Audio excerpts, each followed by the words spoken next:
All right, so now we're going to do a problem involving normal probability distribution. And when we looked at this formula here, I was like, don't worry about it. It's actually pretty easy because we don't actually do calculations using this formula. And I asked ChatGPT, we're going to see how we do it. I asked ChatGPT to give us a problem.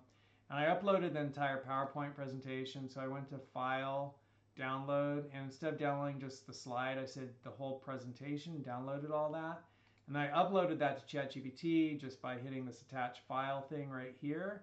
And then I said, based on these slides, can you give me a problem to try solving involving normal probability distribution?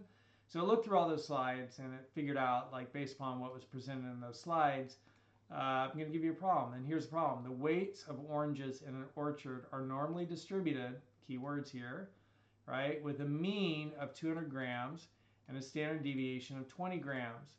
What is the probability that a randomly selected orange weighs between 180 grams and 220 grams? What is the probability that a randomly selected orange weighs more than 230 grams?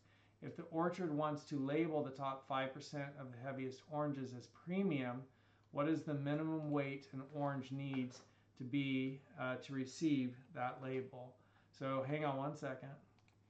All right, I'm back. So there's this thing called a z-score table, and you can find it in the back of the textbook. And I just Googled z-score table, z-table, and z-score calculation.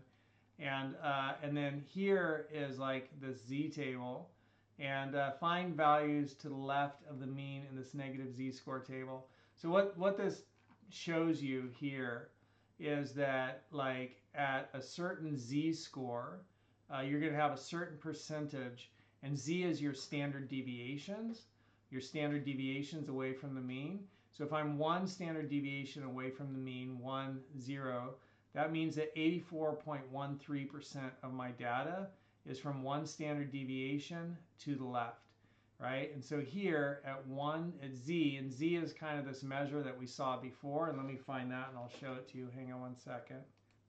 All right, so here it is, right? When we were looking at chapter 3, which was numeric descriptive statistics, we saw that a z-score is the number of standard deviations a certain data point, xi, is from the mean. So it's that data point minus the mean divided by standard deviations gives us the number of deviations. And so now with a normal probability distribution, we could calculate some sort of a z-score. And with that z-score, we could say, hey, at this point, one positive standard deviation from the mean, right here is our z. And at one standard deviation from the mean, 84.8413 out of 1, or 84.13% of our data is from this point to the left, right? And so we'll know that the probability of all of our data being one standard deviation away from the mean and less, is going to be 84.13%. So we could calculate like 1.03. So this would be 1.03 right here, 0.03 and 1 right there would be 84.85% of our data. And we could go all the way up to 1.09, 86.2% of our 21% of our data. And then we go after 1.09, 0.09 and 1, which is that right there, we go to 1.1. And so you just have all these probabilities already calculated for you in this z-table. And that's the calculations that you would have done right here. And so instead we just use these z-tables and look them up because that's kind of a gnarly calculation to go through. And so we could go back over to ChatGPT and say, can you please help me and let me know how to calculate the z-score for this. But before we ask that, we could put that in quotes. Before we ask that, we could just kind of think about this. So the weights of the oranges in an orchard are distributed with the mean is 200 grams and a standard deviation of 20 grams. So here we have our means, 200, and our standard deviation is 20, right? What is the probability the randomly selected orange weighs between 180 and 220? So 180 is 20 on one side of 200 and 20 on the other side of 200. And if a standard deviation is 20 grams, we have one standard deviation less and one standard deviation more. So we could come back over here and we could say, well, one standard deviation more is 84.13. So we could bring up our notepad and we could say, well, 84, 0.8413 is going to be like, from this point and less. And that's just the way the z-table works. And we could try to find the negative one. So here's -1 standard deviation, the z-score, and that's 0.1587. So we could come up here and we could say minus 0.1587, because 0.1587 is going to be from like here to the left. So we have the 1, which is from here to the left, which is like that 84.13.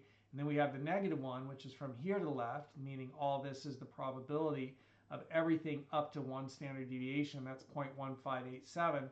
So if we want just from here to here, +1 standard deviation to -1 standard deviation, we take this one, which goes from here all the way over there, and then we subtract this, which is from here to there, and that leaves us with what's in between. Okay? So this z over here, so like if I have this image here, copy image, and let me just bring this over to a new slide here, and I'll just put it right here, and I'm going to do insert and just give me a blank. Just give me a blank. That's the one I want.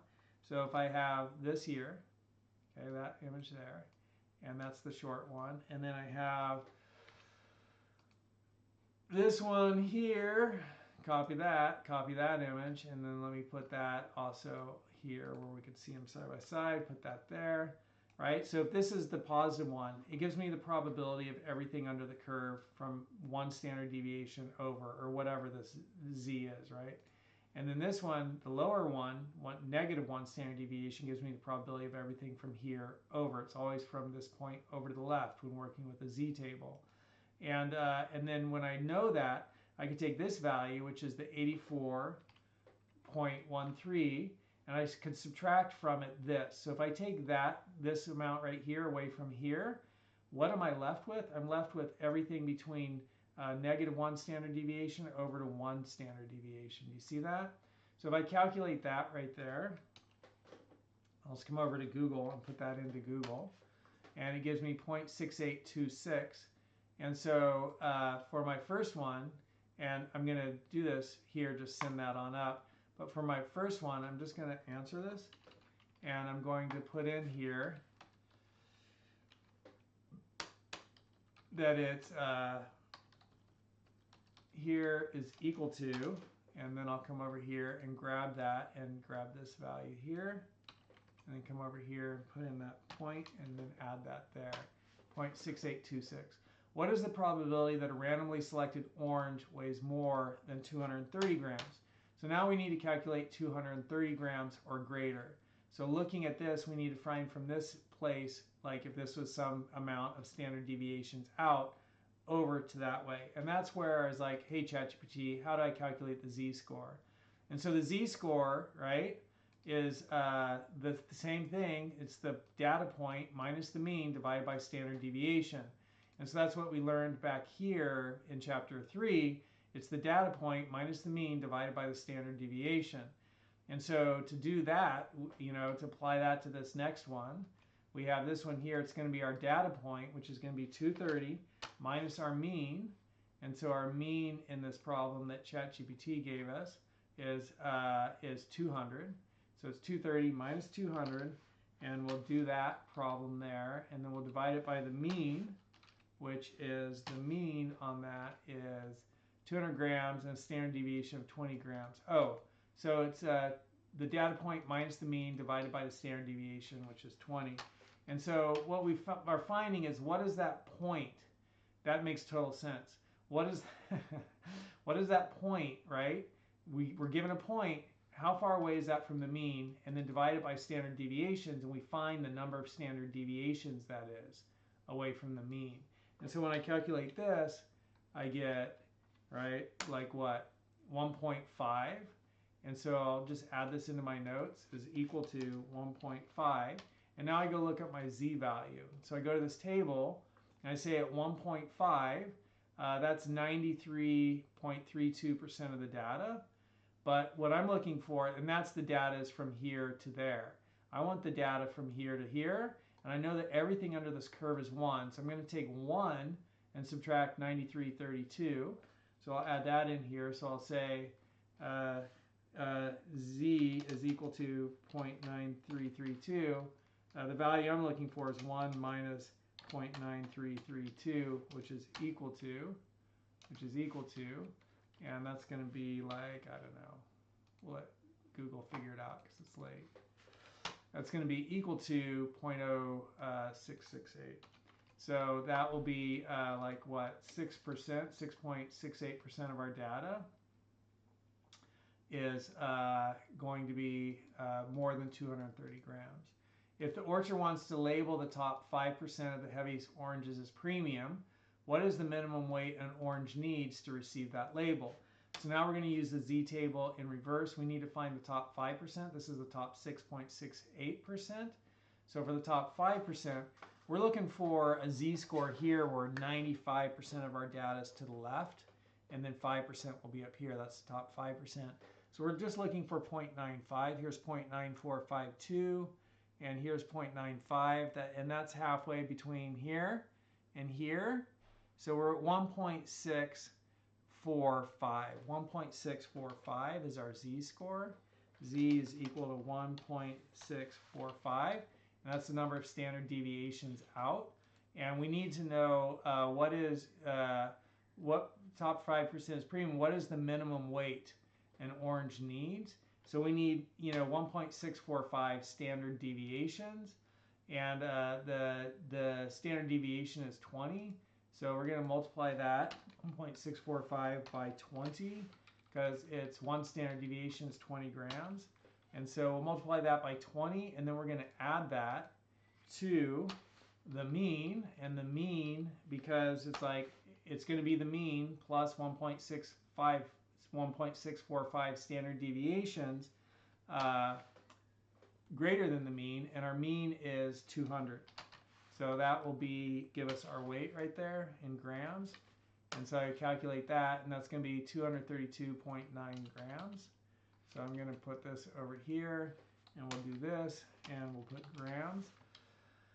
And we'll just see if ChatGPT can make sense of that, even though I have some calculations there. And then here it tells you how to calculate the Z-score, right? And it gives you, so that X is the value which you're calculating. The Z-score is the mean, the standard deviation, 200 grams, and 20 grams is standard deviation. In this problem, U is equal to 200 grams, the mean weight, and this is the standard deviation. So 180, which is the point we want to calculate for, minus 200 divided by 20 is equal to -1. And what is that actually one that we did? So for the first one, 180, and it should be like what, 6826. Let's just see if we get the right one. So -0.587, 6826. So it's exactly the same thing.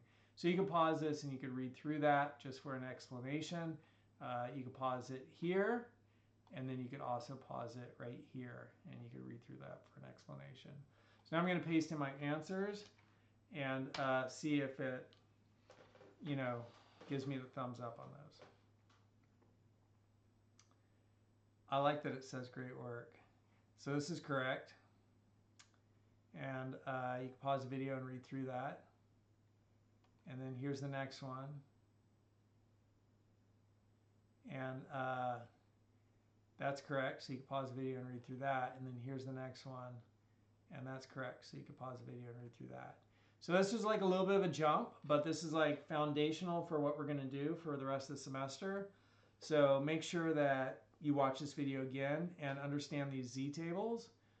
It's just like probability under the curve. Area is the measure of probability. The Z-score is how many standard deviations away from the mean is this point. And you could find it from here to there. You could find it between 2, and you could also find it from here greater by subtracting this value from 1. And then you could also do this in reverse, where you start and you look at the probability. We looked at 95%, which was right there, and we wanted the 5% up there. So we found that value, and it gave us the standard deviation, which we were able to use to multiply by the value of the standard deviation, how many standard deviations by what a standard deviation is, and then we added that to the mean. We're at the mean plus this many standard deviations got us to this weight, and at that weight, 95% of the values are this way and 5% are that way. So that's how that stuff works. And that's z-tables, and that's the normal distribution. And you're going to lean on this for the rest of the semester. So watch this video again. I hope that helped.